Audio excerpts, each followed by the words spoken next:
Well, hello everyone and welcome back to another Theme Park Obsession video. My name is Dylan and thank you so much for tuning back into the channel. Today I'm hanging out at Universal Studios Hollywood to check up on Fast and Furious Hollywood Drift, the all-new roller coaster that's supposed to be opening up in 2026.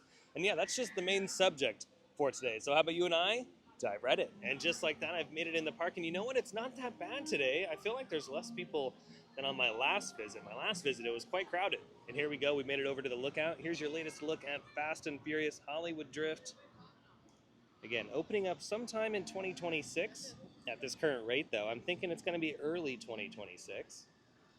There's a lot of crew members on site, and they're working on a lot of the electrical. So the drive tires and the LSM motors seems to be the main focus for the past couple months now.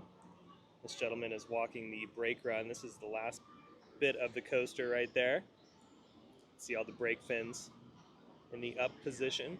I believe those are going to be going up and down. Let me see. Yeah. And then you can see off in the distance right there, which we'll get a better view in a minute of the pull-through test happening. It's going to be approaching the stall here very, very soon, and that is going to look really awesome when they get that coaster car into that element. There's some crew members working down over here on the LSMs. And if you pan over to the left, you can see a few more crew members at the LSM launches. There's two right here, so one going into the dive loop, and then one coming out of the dive loop to give us that power into the stall. And then also, you can see the sound wall is making some really good progress. The last time I was here, they just had this corner done, but now they're slowly but surely making their way up the hill. And they're already starting to put up these pieces as well. And it looks like they've stopped right here at that turnaround, closest to that Megan 2.0 poster. And remember, the sound wall is going to go all the way up to cover this entire space. Because again, they want this to be as quiet as possible because they do film a lot of movies and television here at Universal Studios. So yeah, and I'm sure some of the support columns have been filled up with sand already, or they'll get to that here in the next few weeks when they start testing, when they finish this pull-through test. And then there's still a lot of work happening underneath the block section. This is the mid-course, so we have a lot of electrical going on there. That electrical powers the drive tires and all of the magnetic equipment. And then also, the scaffolding is still up at the exit of the turnaround into the block section. Crews have been working at that particular moment of the coaster for a few weeks now. Now, what's going to be really fun to watch during the testing phase are the moments where the coaster valleys. So they'll purposely launch it at different speeds to just see how things are working. So there's going to be some tests where the coaster train will not make it into the stall, and that's on purpose. It's all part of the laundry list of things they got to do to make sure the coaster is ready for the public. And then eventually they'll do tests where it makes it through the stall there, but that's going to be really fun to watch. So I hope they do that during the day, because we'll get to see the rollback, the relaunch, and all that kind of fun stuff. And same goes for the entry into the dive loop. So like, it'll come out of this block break right here really slowly sometimes, and they won't even launch it at full speed, and it'll valley right there, and then they'll do it again, they'll relaunch it. So yeah, it's going to be fun. I cannot wait for the testing phase to begin with full trains. Right now they're just doing the pull-through test to make sure everything's ready to go.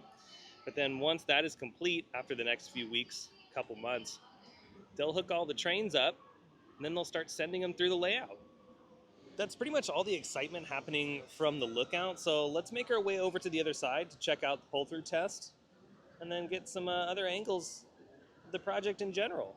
Now, as I'm making my way around the building, they've installed these lights. These are all ready to go, and it looks like those are the last ones because there aren't any hookups that I can see on this side of the exterior. And then just to the right of the building, there it is right there, the pull-through car. It's made its way through the turnaround over the escalator and is slowly making its way into the stall. So maybe within the next like 2 or 3 days, it'll be inverted once again through its second inversion. Technically, its second inversion. A lot of people were saying that this is an inversion. It's actually not quite an inversion. It's almost there, but yeah, it's just shy of it. So when it goes into the stall, yeah, this will be its second time upside down, which will be really exciting. And it looks like crews have just tied it off for the day, so they might be finished. And again, this is another great angle to give you a perspective on how large the ride vehicle really is. And there should be 4 cars connected to a train. So yeah, could you imagine that? In the next probably a couple of months, we're gonna see that train just fly through that element. Yeah, I wonder how fast it's gonna go. Yeah, they made some pretty good progress in just a short period of time getting through this element. Now they might use another pull-through car to go through it one more time when they install the giant scream shield that's going to be behind the track there. And there is another pull-through car on the layout. So yeah, here in the next couple months when they get that structure all put up, they might send it through one more time just to make sure clearance is good. And then underneath the first launch, it looks like we have some crews working on the extended queue area. This is a really fun shot right underneath that coaster car, which yeah, it's not that far off from the stall. I think just a couple more days and they'll be able to get to that element. And for all my coaster nerds out there, here's the underside of the coaster train. Again, getting a really good shot of all of the mechanisms that will power the controlled spin, and then you got a good shot of the wheels right here, which are very large, and all the goodies underneath. Oh, look, we got some power right there, look at that. And just to give you a sense of time, on June 16th, about 9 days ago, they were underneath the escalator. And now, fast forward to the time of making this video, they've made it through that element and are working their way towards the stall. So it's slow, but it's actually pretty quick, considering this is all done manually, not by a crane or an automated system. So yeah, I think in a couple days, they'll make their way to the stall. So maybe, I say give it a week. Maybe a little less than a week, you never know. They might be working overnight too. And then probably another 2 months, I'm thinking, to finish the layout and back up into the first launch over here. Now I've made my way back upstairs and look at this. Since the building has power, more things are starting to light up, and you can see this control panel right here is flashing. And we're gonna see this over the next few weeks and months as they continue to hook things up. Well, there you have it. There's your quick look at Fast and Furious Hollywood Drift here at Universal Studios Hollywood. I hope you enjoyed it. If you did, you can let me know by smashing the thumbs up button. And if you're new to the channel and you love these updates from Universal or some of your other favorite theme parks, well, you should consider subscribing, because I have brand new videos every single week that you won't want to miss out on. The links to support the channel, my X account and Instagram account will be down below in the description. But until the next video, I hope you have a beautiful day, morning, evening, whatever it is. I'll see you next time in the parks. Bye.